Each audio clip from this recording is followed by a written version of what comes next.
So if you look at the accounting ledgers of, like, the world's greatest empires, everything usually balances out perfectly, right? Yeah, assets minus liabilities, and you get this nice clean zero at the bottom. Exactly. But those immaculate ledgers are actually full of these massive blank spaces.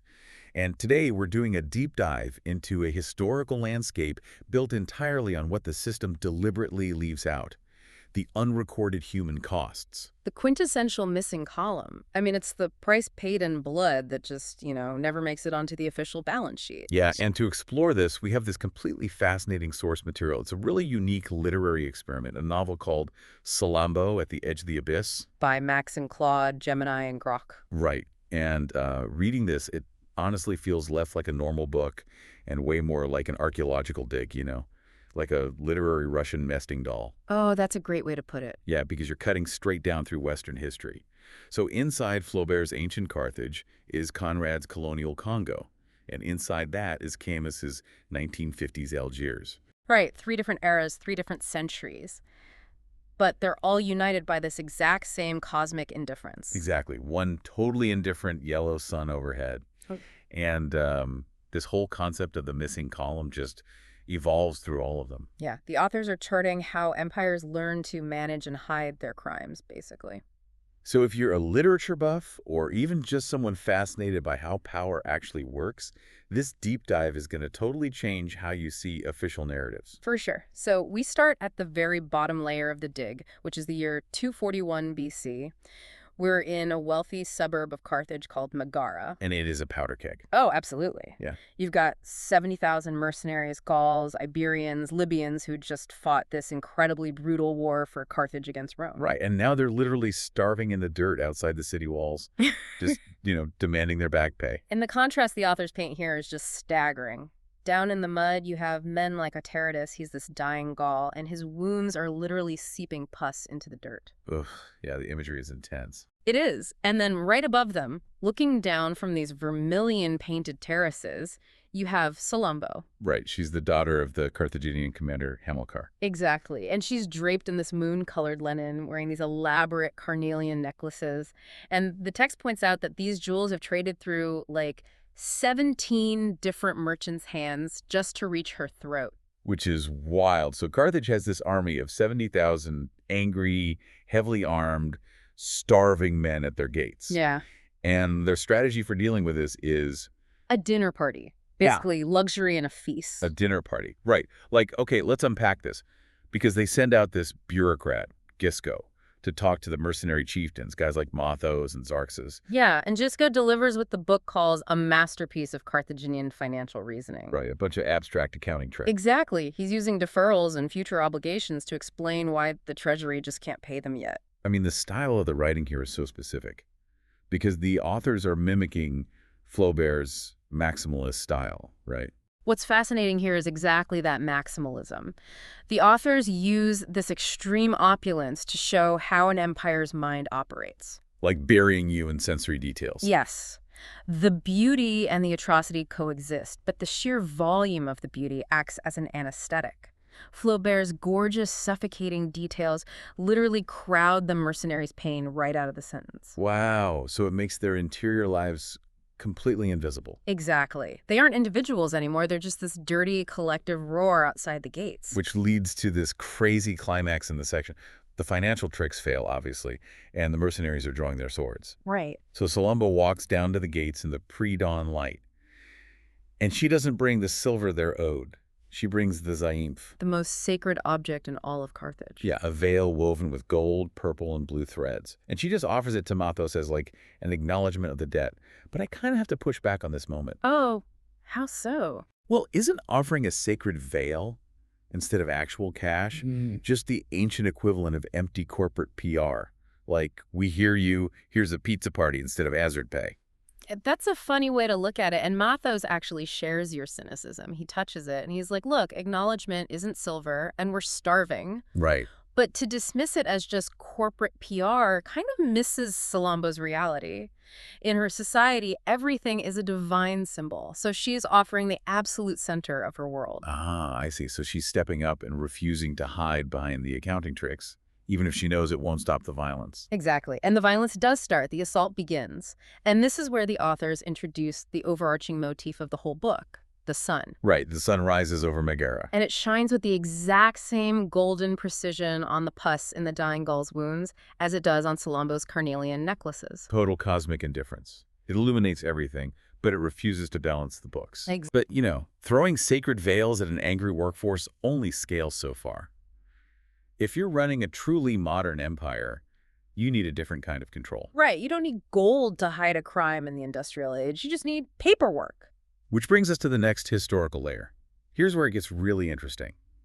We move to 1899, the Belgian Free State on the upper Congo River. And that blinding Carthaginian sun is completely gone. Now everything is just covered in this suffocating fog. Yeah. We're on this steamboat, the Roi des Belges II, and we're following Jan Frijsleben, this Belgian officer who is burning up with equatorial fever. And the boat has been stuck on a mud bank for 11 days. Right, and I love the detail of why they're stuck. The local pilot, McKenna, deliberately grounded the boat. He did, quietly sabotaging the empire from the inside. Yeah, to give this local village upriver, Kumbuka, time to escape the colonial rubber quotas before the boat gets there. And Frijsleben only slowly figures this out because his fever is, burning away his bureaucratic conditioning. He's sitting there with the ship's manifest, right? Yeah. Yeah, looking at 43 tusks of ivory, valued at exactly 14,000 francs. Just beautiful, orderly numbers. But because of the fever, he suddenly sees what isn't on the page. The human cost. Right. The bodies of the people forced and killed to get that ivory. That missing column finally takes shape in his head. The text introduces the word dispensation here, which is so crucial. A dispensation is basically the agreed-upon reality that lets people ignore atrocities, right? Exactly. It's like a heavily redacted government document, where the blacked-out spaces actually tell you exactly what the system is trying to hide. Oh, that's a perfect analogy. In the Congo, the dispensation was this whole narrative of bringing the light of civilization. They categorized violence as necessary progress. But the light was actually the darkness. Yes, and this gets horrifyingly real when Frijsleben reaches Kurtz's inner station.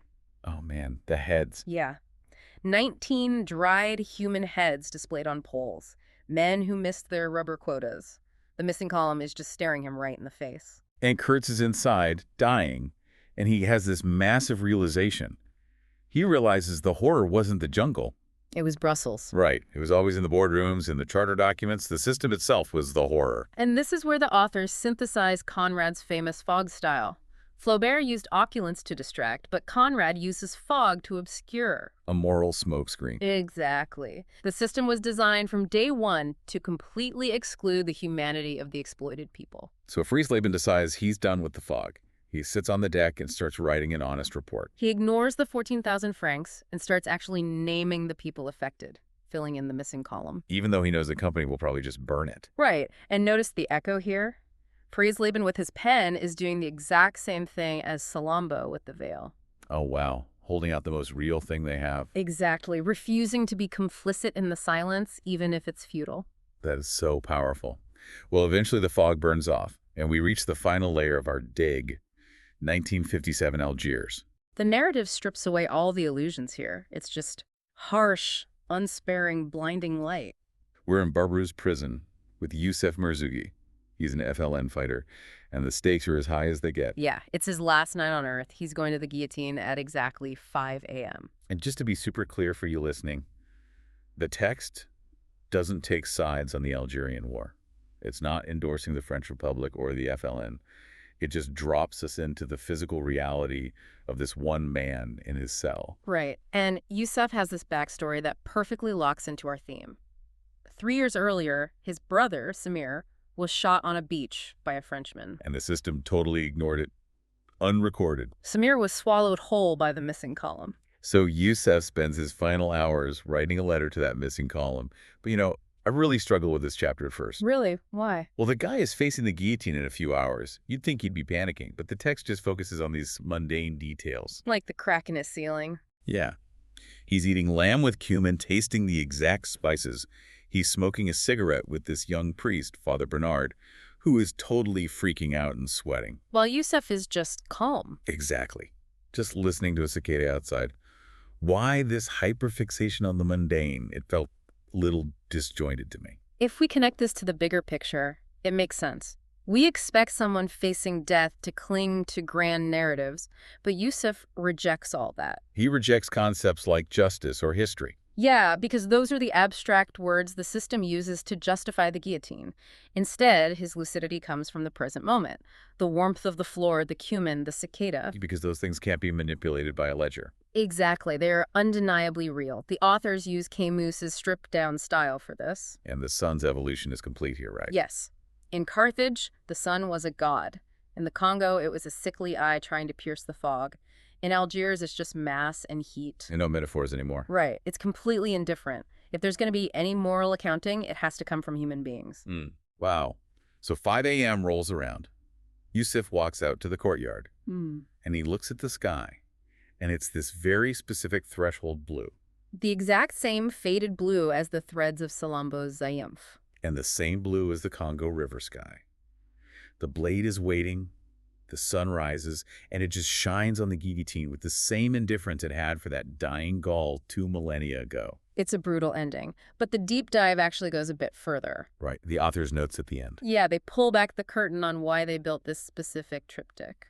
They explicitly say they wrote the Algiers chapter to be the story that Camus' novel, The Stranger, failed to write. Oh, this is such a cool connection. Because in The Stranger, the narrator shoots an unnamed Arab man on a beach just because the sun was in his eyes. Right.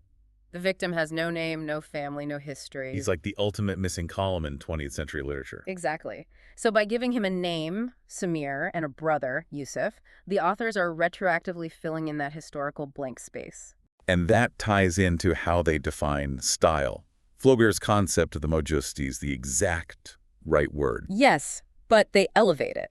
Style isn't decoration. Style is dignity. It's the gesture of holding out what's real, even when it's futile. The refusal to look away from the missing column. So what does this all mean practically? I mean, I have to push back a little. Sure, go ahead. Does naming the missing column actually change history, or is it just a comfort for the writer? Frieslaven's report goes into a drawer. Yusuf's letter gets burned. Naming Samir 70 years later doesn't bring him back. Right. Is it just self-soothing for people who know they can't actually stop the guillotine? This raises an important question, and it's basically the central anxiety of the whole book. But the text argues it's not just self-soothing. It's not. No, naming the missing column doesn't magically stop the blade that morning, but it is the non-negotiable prerequisite for justice. Because you can't dismantle a machine until you describe exactly who it's crushing. Exactly. Dispensations, these massive systems of control, they don't end because the people at the top find their conscience. They end from below. Right. They collapse when the accumulated weight of all those missing columns becomes too heavy for the ledger to hold. The lie just structurally fails. The system breaks under the truths it refuses to count. That's incredible. Yeah, it really is. So we started in Megara, with Salammbô offering a sacred veil while her empire hid behind accounting. We traveled to the foggy Congo, where Frieslaven saw past 14,000 francs of ivory to the unrecorded blood it cost. And we ended in the stark clarity of Algiers, with Yusuf finding dignity in the specific truth of a crack in a ceiling and a brother on a beach. And hovering over all of it, one indifferent yellow sun, just leaving the moral accounting entirely up to us. The universe isn't keeping the books. We are. So as we wrap up this deep dive, I want to leave you with something to really mull over today. The authors make it clear that empires fall when the unrecorded human experience gets too heavy, right? Exactly. So look around at our modern world right now. Look at the corporations, the algorithms governing our lives, the gig economy, the vast data sets training AI. What massive human experiences are being left out of today's official ledgers? Who is being reduced to a blank space just for the sake of frictionless efficiency? And what happens when the weight of our own era's missing column finally causes our current dispensation to collapse? It is a structural failure just waiting to happen. Truly. Thank you so much for joining us on this deep dive. Keep questioning the official narratives handed down to you, look closely at the ledgers of power, and always look for the missing columns in your own life. We'll catch you next time.